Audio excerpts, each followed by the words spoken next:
चलिए बात पश्चिम बंगाल की। पश्चिम बंगाल के चुनाव नतीजों के बाद खूनी खेल लगातार जारी है। बीती शाम 24 परगना के मध्यम ग्राम में शुवेंदु अधिकारी के पीए की गोली मार करके हत्या कर दी गई। चंद्रनाथ रथ अपनी कार से जा रहे थे। हमलावरों ने उनकी कार का पीछा किया और फिर ताबड़तोड़ गोलियां बरसा दी।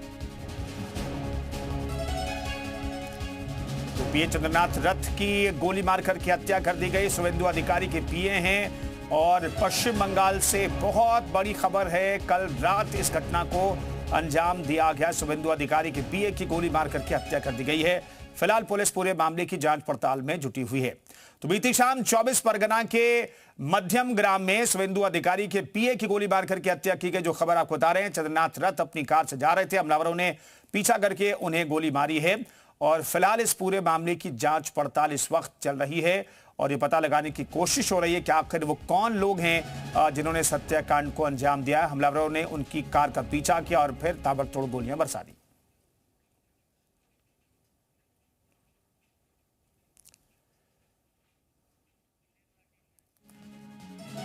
तो शुवेंदु के पीए की हत्या पर अब खुलासा भी हो रहा है। हमलावर की गाड़ी में नकली नंबर प्लेट लगी थी, ये फिलहाल जानकारी मिल रही है। असली गाड़ी भी उसी रंग की है।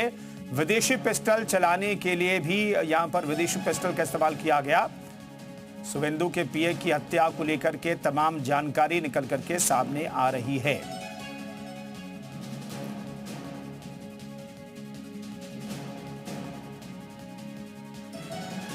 तो एक एक करके पूरे मामले की जानकारी निकल करके सामने आ रही है। तो शुवेंदु के पीए की हत्या पर खुलासा हुआ है। हमलावर की गाड़ी में नकली नंबर प्लेट लगी थी। असली गाड़ी भी उसी रंग की बताई जा रही। विदेशी पिस्टल चलाने में माहिर है शूटर, ये फिलहाल जानकारी मिल रही है।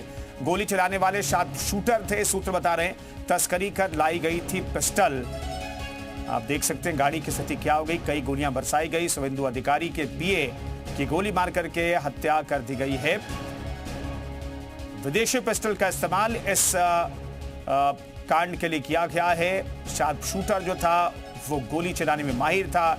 एक के बाद एक कई राउंड गोलियां चलाई गई हैं, जैसे शुवेंदु अधिकारी के पीए की मौत हो गई है।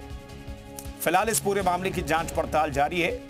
ओवरटेक करके गाड़ी के सामने अपनी कार लगाई और उसके बाद इस घटना को अंजाम दिया है हत्यारों ने। इसके पीछे कौन लोग शामिल हैं ये पता लगाने की कोशिश हो रही है।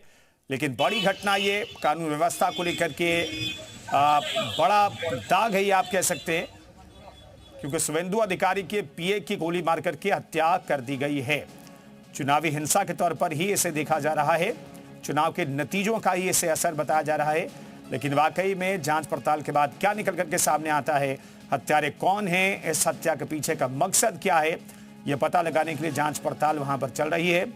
और चंद्रनाथ रथ की हत्या किस मकसद से की गई, ये पता लगाने की कोशिश हो रही है। फिलहाल कुछ तस्वीरें आपको दिखाने, कुछ फैक्ट दिखा रहे। शुवेंदु के करीबी थे चंद्रनाथ रथ, जिनकी हत्या की गई है।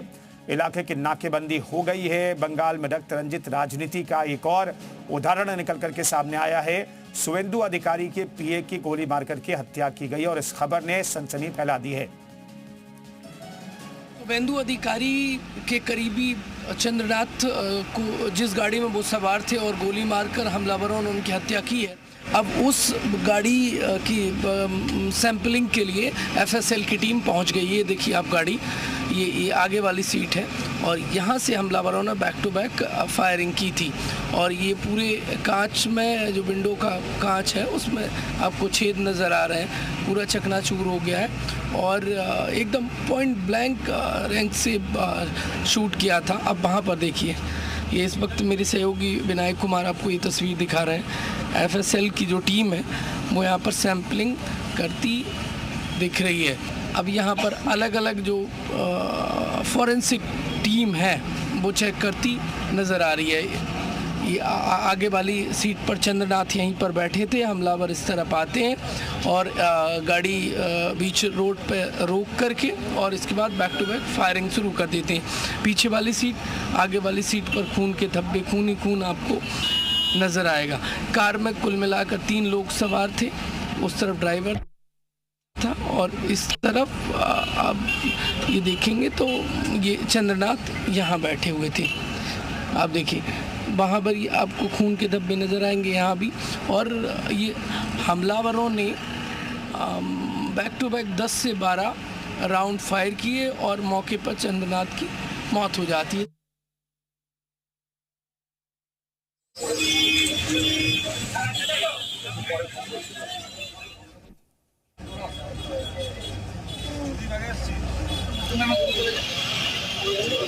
शुभेंदु के भरोसेमंद सहयोगी चंद्रनाथ रथ की हत्या की गई। रैलियों में अक्सर चंद्रनाथ रथ को दिखा जाता था। शुभेंदु अधिकारी जहां पर मौजूद होते थे वहां पर उनकी मौजूदगी जरूर होती थी। तो चंद्रनाथ रथ के बारे में भी आपको बता रहे हैं। 4 मई को जाधव बोर की हत्या हुई हावड़ा में, जिस दिन नतीजे आए। 5 मई को मधु मंडल को लेकर के हमला किया गया। 6 मई को रोहित घायल हुए और 6 मई को ही चंद्रनाथ रथ की हत्या कर दी गई। तो कम से कम 4 घटनाओं के बारे में आपको बता रहे हैं। अलग अलग जगहों पर ये 4 घटनाएं हुई हैं। चुनावी हिंसा के तौर पर इन घटनाओं को देखा जा रहा है। तो इस बार भी भारी सुरक्षा व्यवस्था के बीच चुनावी नतीजों के बाद हिंसा की खबरें सामने आ रही हैं। और सबसे चौंकाने वाली घटना कल रात हुई चंद्रनाथ रथ की हत्या से जुड़ी हुई, जो शुभेंदु अधिकारी के बेहद करीबी बताए जा रहे हैं, उनकी हत्या की गई है। कार को रोक करके कई गोलियां बरसाई गई, जिसकी तस्वीरें हमने आपको दिखाई। प्रमोद शर्मा ग्राउंड जीरो पर हमारे साथ मौजूद भी हैं। उन्होंने वहां की तस्वीरें दिखाई और किस तरीके से एक के बाद एक गोलियां बरसाई गई। कार में 3 लोग सवार थे जब इस घटना को अंजाम दिया गया, इस वारदात को अंजाम दिया गया। फिलहाल पुलिस यहां पर जांच पड़ताल में जुटी है। कम से कम 3 से 4 गोलियां बरसाई गई चंद्रनाथ रथ पर। और ये 3 तस्वीरें आपको दिखा रहे हैं। मर्डर की घटनाएं लगातार सामने आ रही हैं। बवाल की तस्वीरें भी चुनावी नतीजों के बाद सामने आई और जांच पड़ताल अब चल रही। चंद्रनाथ रथ की हत्या के बाद फॉरेंसिक टीम ग्राउंड जीरो पर पहुंची है, वहां से सबूत इकट्ठा किए गए हैं और घटना के बाद की तस्वीरें आपको दिखा रहे हैं। कार के शीशे, जो विंडो का मिरर है, उसमें गोलियों के निशान साफ तौर पर दिखाई दे रहा है। साइड में बैठे थे, ड्राइवर के बगल में बैठे चंद्रनाथ रथ, उन्हें निशाना बना करके उन पर कई गोलियां बरसाई गई और चंद्रनाथ रथ की मौत हो गई है। इस घटना ने सभी को हिला करके रख दिया है। और एक बार फिर से वही सवाल कि क्या पश्चिम बंगाल में ये परंपरा बन गई है कि चुनावी नतीजे जब भी आएंगे, जिसके फेवर में भी आएंगे, कुछ इस तरीके से रक्त रंजित तस्वीरें निकल करके सामने जरूर आएंगी।